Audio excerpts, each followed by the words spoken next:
भारत रूस की दोस्ती दुनिया देख रही है, दुनिया देख रही है। रूस के राष्ट्रपति पुतिन के दौरे का आज दूसरा दिन है। इस वक्त रूस के राष्ट्रपति पुतिन राज्य भोज में शामिल होने के लिए राष्ट्रपति भवन पहुंचे। राष्ट्रपति द्रौपदी मुर्मू ने अभी कुछ मिनट पहले ही राष्ट्रपति भवन में उनका स्वागत किया है। राष्ट्रपति भवन में पुतिन के सम्मान में डिनर का आयोजन किया गया है। पुतिन के 2 दिन के दौरे की हर तस्वीर पर आज विस्तार से बात कर लेते हैं। दौरे के पहले दिन यानी गुरुवार को रूस के राष्ट्रपति शाम को करीब 6:35 पर दिल्ली पहुंचे थे। प्रोटोकॉल तोड़कर खुद प्रधानमंत्री मोदी रूस के राष्ट्रपति के स्वागत में पहुंचे थे। भारत पहुंचने पर प्रधानमंत्री मोदी ने रूस के राष्ट्रपति पुतिन का गले लगाकर भारत में गर्मजोशी से स्वागत किया। इसके बाद पारंपरिक नृत्य से पुतिन का स्वागत हुआ। मोदी और पुतिन की शानदार दोस्ती की तस्वीर एयरपोर्ट पर ही देखने को मिल गई, जब दोनों एक ही कार में सवार होकर प्रधानमंत्री आवास के लिए निकले। रात करीब 8 बजे पुतिन और मोदी प्राइवेट डिनर के लिए पीएम हाउस पहुंचे। पहले दिन आई तस्वीरों को समेटती एक रिपोर्ट आपको दिखा देता हूं, देखिए।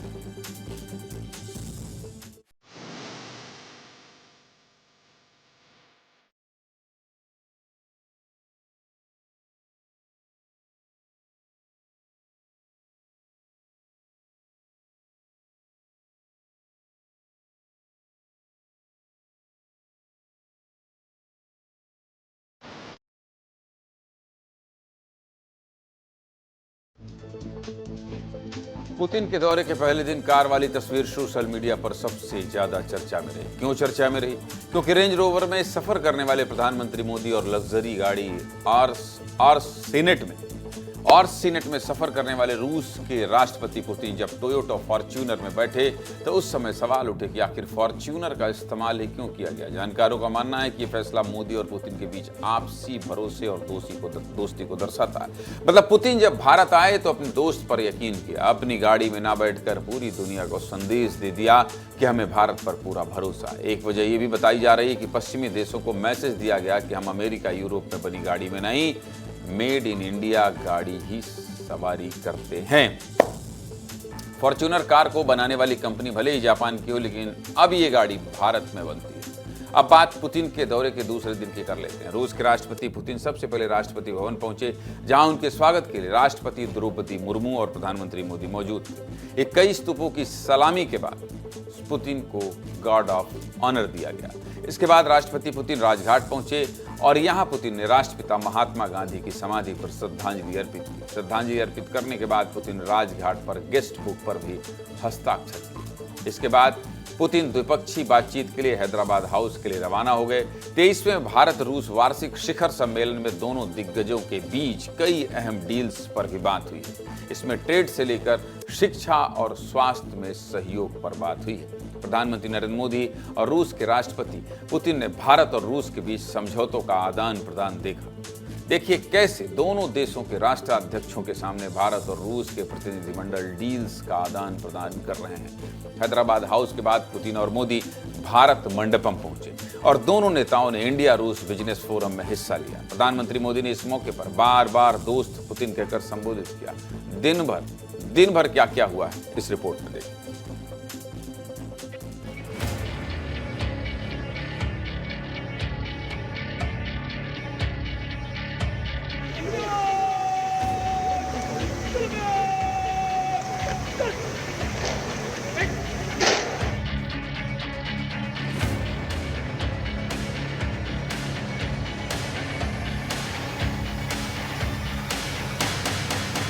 माय फ्रेंड राष्ट्रपति पुतिन,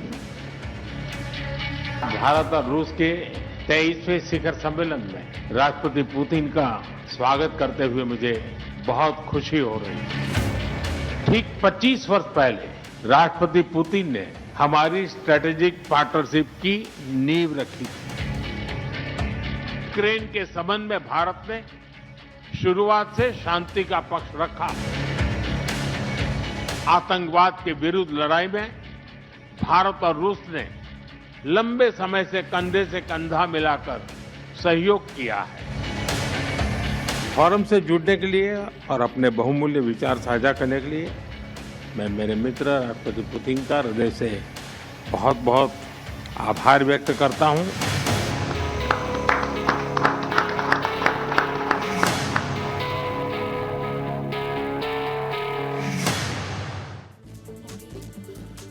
रूस और भारत के बीच जो समझौते हुए हैं उसके बारे में आप जानना चाहते हैं, विस्तार से मैं आपको सब कुछ बता देता हूं। देखिए, रूस और भारत के बीच जो समझौते हुए हैं उनमें जो बड़े समझौते हैं जिसका सीधा असर आप पर पड़ेगा उसके बारे में सबसे पहले आपको बता देता हूं। सबसे पहले बात मैन पावर की कर लेते हैं। भारतीय कामगारों के लिए मोबिलिटी एग्रीमेंट हुआ है। मतलब इस एग्रीमेंट से अगर आप रूस में नौकरी करने जाने का प्लान कर रहे हैं तो आपको सीधा फायदा होगा। रूस में नौकरी और स्किल अवसर बढ़ेंगे। इसके बाद बात वीजा की कर लेते हैं। पुतिन के दौरे के बाद भारत ने रूसियों को 30 दिन का फ्री वीजा देने का ऐलान किया है, जिससे भारत के टूरिज्म, एजुकेशन और बिजनेस में तेजी आएगी। फ्री वीजा मिलेगा तो लोग घूमने तो आएंगे ना, तो फायदा किसका होगा? किसको होगा? भारत को मिलेगा फायदा और भारत की अर्थव्यवस्था बढ़ेगी। ट्रेड सेक्टर में एक बहुत ही अहम समझौता हुआ है। नेशनल करेंसी में लेन देन को लेकर घोषणा की गई है। मतलब आप अपनी आधिकारिक मुद्रा यानी रुपया में ही खरीद बिक्री कर सकेंगे। इससे डॉलर पर जो निर्भरता है, डिपेंडेंसी है, वो कम होगी। तो नुकसान सीधे अमेरिका को होगा और भारत रूस के कारोबार में क्या होगा? तेजी आएगी। इसके बाद किसानों के लिए अच्छी खबर है, भारत और रूस संयुक्त यूरिया उत्पादन करेंगे। इसका भी ऐलान किया गया है। इससे क्या होगा? इससे खाद्य सुरक्षा और सप्लाई चेन को मजबूती मिलेगी। फायदा हमारे देश के किसानों को सीधा सीधा होने वाला है। पुतिन के दौरे पर स्वास्थ्य के सेक्टर में भी कई अहम डील हुई है। दोनों देशों में 2 बड़े मेडिकल समझौते हुए, जिसकी वजह से क्या होगा? जिसकी वजह से टेक, ट्रेनिंग और हेल्थ इंफ्रा में सुधार होने की पूरी संभावना है। सीधे मुद्दे की बात क्या है? सीधे मुद्दे की बात यह है कि पुतिन के दौरे से पहले पूरी दुनिया में चर्चा थी कि डिफेंस डील हो सकती है, लेकिन इस दौरे में आम जनता से जुड़े मुद्दों पर बातचीत हुई। किसान, स्वास्थ्य, शिक्षा, पर्यटन, इन सब सेक्टरों में तेजी आई। तो सीधा लाभ किसका होगा? आप लोगों को ही इसका लाभ मिलेगा। फिलहाल पुतिन राजभोज में शामिल होने राष्ट्रपति भवन पहुंचे। राजभोज में शामिल होने के बाद आज ही पुतिन रूस के लिए रवाना हो जाएंगे। सीधी दिल्ली लेकर चलता हूं आपको। और जो तस्वीर निकलकर सामने आई है, आम जनता और भारत की अर्थव्यवस्था को लेकर समझौते हुए हैं और इन समझौतों पर भारत में क्या असर पड़ेगा अमृत, एक बार आपके नजरिए से विस्तार न्यूज के दर्शकों को बता दीजिए। ज्ञानंद जी, जो द्विपक्षीय वार्ता रही है और जो सतह पे दिखाई दी, उससे कहीं गहरी बातें दोनों राष्ट्राध्यक्षों पुतिन और नरेंद्र मोदी के बीच में हुई हैं। जो जानकारी सामने आ रही है, रक्षा को लेकर के ऐसा नहीं कि बात नहीं हुई है, रक्षा सेक्टर में भी बात हुई है। और खासतौर पे ये बात काफ़ी अहम है जब हम लोग S-400 को अपग्रेडेड वर्जन S-500 के खरीदने की बात चल रही है। लेकिन इससे पहले भी याद होगा कि S-400 की जब खरीद हो रही थी तो उसकी चर्चा नहीं की गई थी। उसी तरह से कुछ ऐसे डील हैं जिनकी चर्चा नहीं हुई है, लेकिन वो अंडर पाइपलाइन है, क्योंकि इनसे जुड़े हुए, कारोबार से जुड़े हुए लोग कई दिनों से दिल्ली में डेरा डाले हुए थे और उनकी बैठकें भी हुई हैं। दूसरी बात रही आर्थिक पक्ष की, जो देश के भीतर जिस तरह से आपने बताया कि किस तरह से रणनीतिक रूप से भारत आर्थिक रूप से सक्षम होने को लेकर के जो ये समझौता किया है, उसमें एक पहलू और बड़ा ही इंपॉर्टेंट है, वो है यूरेशियन आर्थिक संघ। ये संघ क्या है मैं ये बता देता हूं। इसमें अर्मेनिया, अजरबैजान, रशिया, इस तरह के मुल्क शामिल है। अगर ट्रेड बैलेंस बनता है तो बहुत सारे सामान की बिक्री यूरोपीय आर्थिक संघ को भारत देगा, बेचेगा। इससे देश में डिमांड ज्यादा बढ़ेगी, मैन्युफैक्चरिंग सेक्टर में बनाने वाले लोगों के लिए फैक्ट्रियों में बढ़ेगी, रोजगार ज्यादा बढ़ेंगे। तो इस हिसाब से देखेंगे तो भारत के हिसाब से जो यह द्विपक्षीय वार्ता रही है वो काफी युगांतरिक कही जाएगी। एक बहुत बड़ा पैराडाइम शिफ्ट होगा। कहां हम कभी अमेरिका और यूरोप के दूसरे देशों पर जो निर्भर रहते थे अपने बाजार को लेकर के, अगर इसको ज्यादा पुश किया जाता है तो हम उस गैप को न सिर्फ आसानी से भरेंगे बल्कि भारत में मैन्युफैक्चरिंग की दिशा में और ज्यादा भारत आत्मनिर्भर भी बनेगा और नौकरियों का ज्यादा से कुल मिलाकर अमेरिका की बात हमने कल भी बताई थी कि अमेरिका को तकलीफ होगी और अमेरिका ने जो टैरिफ बढ़ाया उसका असर भारत ने कैसे बेअसर किया है और कैसे कहते हैं ना कि सेकंड लाइन तैयार किया जाए।